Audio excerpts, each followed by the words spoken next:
Saudara-saudara, Indonesia yang memiliki filosofi yang gabungan antara peradaban dunia itu mempunyai cita-cita yang dilandasi oleh landasan dasar yang universal juga. Seluruh umat manusia di dunia meletakkan Tuhan sebagai sesuatu yang tertinggi untuk segala-galanya. Baik ateis yang mengatakan tidak bertuhan, dia akan mencari tempat khusus untuk merenungkan kejadian-kejadian yang dialami. Karena tidak bisa menyebutkan Tuhannya itu apa, maka dia merenung. Itulah Tuhan dia. Bangsa Indonesia yang memiliki dasar universal ini bisa dibaca daripada statement tanah air, statement tanah yang mulia, Makkah Al-Mukarramah, statement tanah yang suci, Bait Al-Muqaddas. Satu filosofi yang besar. Kemudian negara yang seperti itu dilandasi oleh itu pemberian ilahi, itu manusiawi, itu persatuan, dan itulah yang bisa mewujudkan permufakatan, dan itu pula tempat untuk menyebarkan keadilan sosial bagi seluruh warganya. Saudara-saudara, datanglah periode Islam. Rasul Muhammad SAW mempunyai statement dan juga sebagai strategi, Ghulibatir Rum fahum min ba'di ghalabihim sayaghlibun bi bid'i sinin, dan seterusnya, yafrahul mu'minun.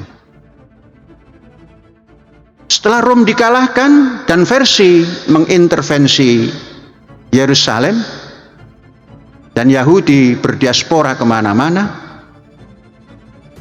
Muhammad menyatakan tempat itu adalah tempat suci. Kami berangkat dari tempat yang mukarramah menuju tempat suci untuk take off menuju yang ilahi dan bergabung dengan sahabat-sahabatnya para nabi yang terdahulu dan bercerita min ghairi kaifin wan khisarin.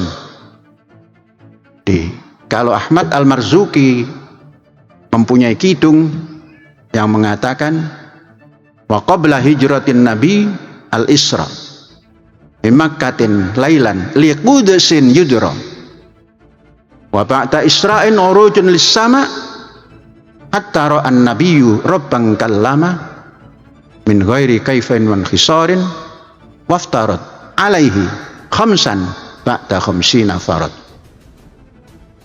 Saudara-saudara sekalian, kedatangan Rasulullah SAW mengadakan tabligh dan dakwah. Ud'u ila sabili rabbika bil hikmah wal mau'izatil hasanah wajadilhum billati hiya ahsan. Mengadakan futuhat yang terdekat dan yang terjauh sampai kepada Farsi dan Romi dan juga Palestina. Berubah semuanya. Penerus Nabi Muhammad dinamakan Khalifah, Khalifatur Rasul, dari Abu Bakar. Di saat Abu Bakar inilah Islam terasa goyang.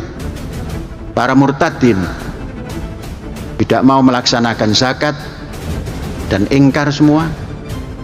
Pada saat itulah Abu Bakar mengadakan pendekatan bil hikmah wal mau'izatil hasanah sampai kembali lagi pada pengajaran dan sunnahnya.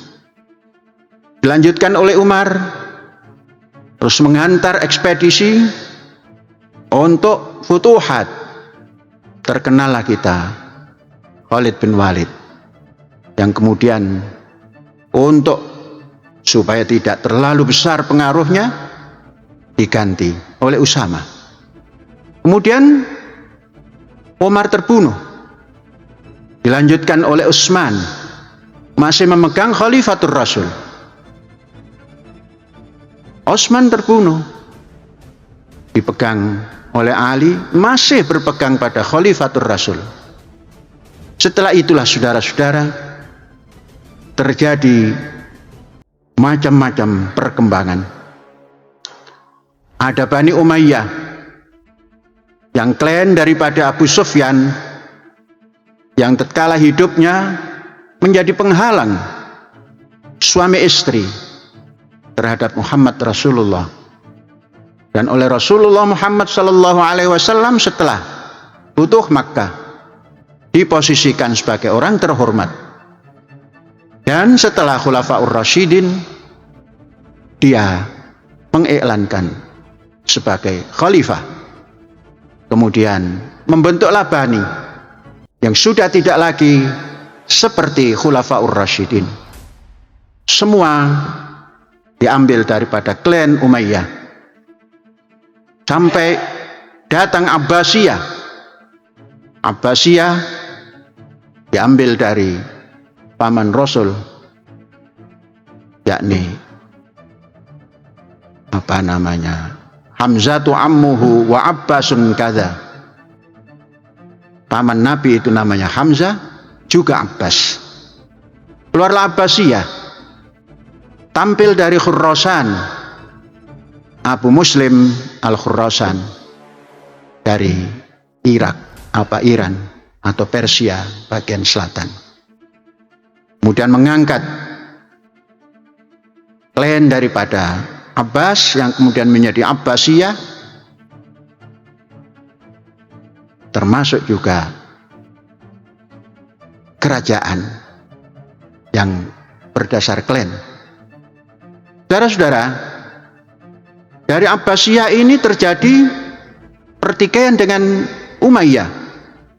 Umayyah menyeberang sampai menemukan Londolus, orang Arab mengatakan Andalusia. Kemudian terkenal dengan Hispania atau Spanyol.